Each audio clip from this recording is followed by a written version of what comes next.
maanta waxaa halkan ka dhoofay safiirka Soomaaliya ee Mareykanka ambassador Axmed Ciise Cawad oo maalmahan ku sugnaa magaalada Garowe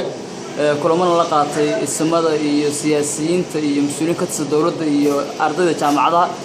ambassador bal maanta halkan ka dhoofaysa bal dareenkaaga iyo dadka aad u mahad celinaysid علي والله لو ما سنتهاي dareenkaygu waa mid fiican waa mid korjira waxaan ku arkay Puntland iyo Garowe madaxdooda siyaasadeed hogaankooda siyaasadeed ilaa madaxweynaha laga bilaabo ismadooda xaqaradkooda aqoonyahankooda siyaasadda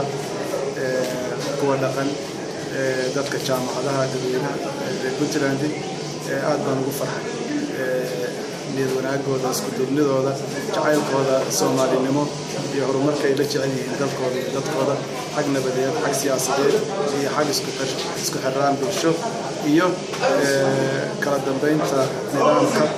iyo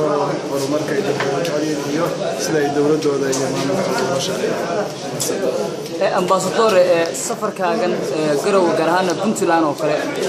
muxuu ku saabsanaa dad badan baa waxay soo weydiinayaan wuxuu sharaxayaa xilka ra'iisul wasaaraha wuxuu sharaxayaa madaxweyne arrimo siyaasadeed buu soo weydiinaya marka safarkaaga maxaa lagu tilmaami karaa walaal sharaxaad iyo siyaasad midna kuma saabsanay Garowe waa magaaladeedii waxaa jooga ehelkaygii oo dhan waxaa jooga aabahay oo waxaa jooga ehelkayga saaxiibadooda dhan marka in reer Puntland iyo nin Soomaaliya ahay marka dadkayga iyo dalkayga waan u yimid khayrkooda iyo wanaagooda haddaan gacan ka geysan karo diyaar baan u ahay laakiin in hadda mansab iyo xukun iyo raadinaya ma ahay ismadii baa la kulantay siyaasiyiin baa la kulantay ardaydii jaamacadaha la kulantay dhammaan kulamadaas maxaa kaaga soo baxay waxaa iga soo baxay sidii hadda aan sheegayay fiicnaanta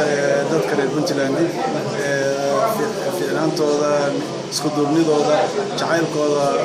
dadkooda iyo dalka Soomaaliyeed iyo siday u jecel yihiin in dalkooda uu noqdo